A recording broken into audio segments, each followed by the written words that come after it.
I'm from Roanoke. I grew up here, born and raised, and I moved away when I went to Appalachian State.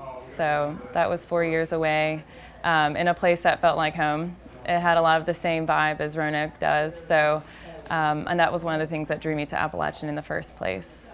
I didn't think I'd be in Roanoke as long as I have, but I found this awesome job at Black Dog. So here I am.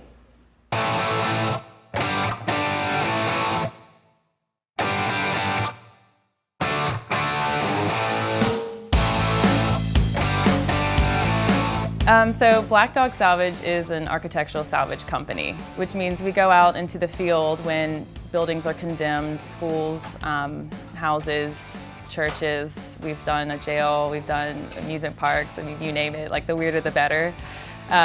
We go in and take the reusable architecture and we bring it back here and we sell it either to be reused as a door, for example, again, or we might repurpose that door into another piece of furniture. We've got a custom shop downstairs, metal shop and wood shop. But you'll see light fixtures from all sorts of time periods hanging everywhere. Obviously a ton of woodwork, tiles, sinks, clawfoot tubs, stained glass, garden statuary, fountains, crazy whimsical things from an amusement park, and you know, many stories, many stories.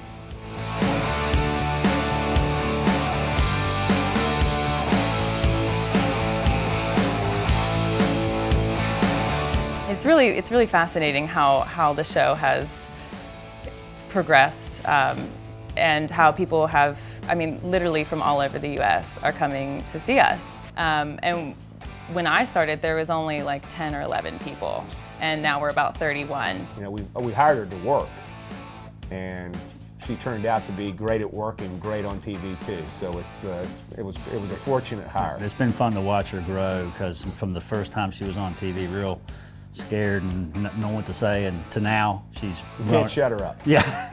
I'm camera shy, so being on the show for me in the beginning was a bit nerve-wracking. And I was so nervous about being this girl in the field. You know, I didn't want to seem helpless or weak, you know, and then once I got a sense of what we were doing and how to do it, I realized that like it didn't matter if I was female or male or whatever. I mean, I'm going to do it in my way, and that's okay.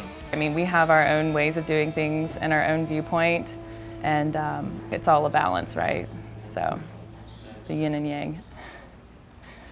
I started school in 2007, and I thought I was going to study geology. And I'm taking courses and I'm loving it, and about 2 years in, I realized I don't want to be a geologist. So I started looking around for other majors, and at the time, sustainable development had just become a major option at Appalachian. I thought to myself, what was the most important thing to me, and that was the next generation.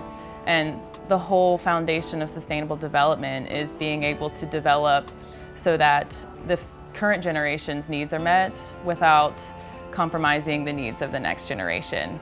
And what really is more important than that, you know? I mean, being a steward of that kind of responsibility, I think, is really important and an honor.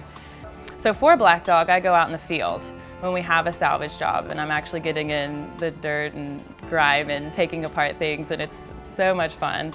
But when I'm not in the field, I'm here either working at the front counter, selling salvage, or organizing the salvage jobs. I'm helping to vet the emails that we get. Grayson really is on the front end of most of our projects. In other words, she is the gatekeeper. She gets the first look when somebody calls up and says, hey, I've got this. I sort of feel like the guys are there to do the work and do the job, and I am too, but I'm also have a little bit more patience, I think, with the owner, who has this emotional attachment to what we're ripping apart.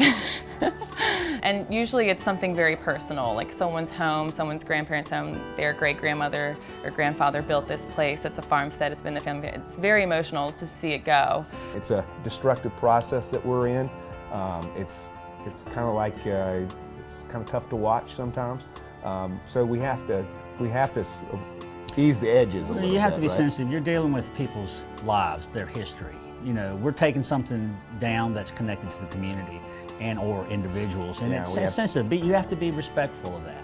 And Grayson really helps us. I mean, Robert and I have done it for years, and Grayson does that too, but she does it with her personality, and we're all sympathetic to the history. And you have to be, because She just does it. yeah. Okay. That's right. I was trying to skirt around that, but it's pretty obvious. I love listening to their stories and their history. There's always a story. And so I get to talk to them face to face and comfort them, knowing that this stuff is being respected and we really appreciate it. But they are almost tearing up when they know it's gonna live on in another way, another form, just get reused. They're like, I don't care, you know, what happens to it, as long as I know it's not being burned or put in a landfill. They are worldly things, but they have sentimental value, I think. Say what you can.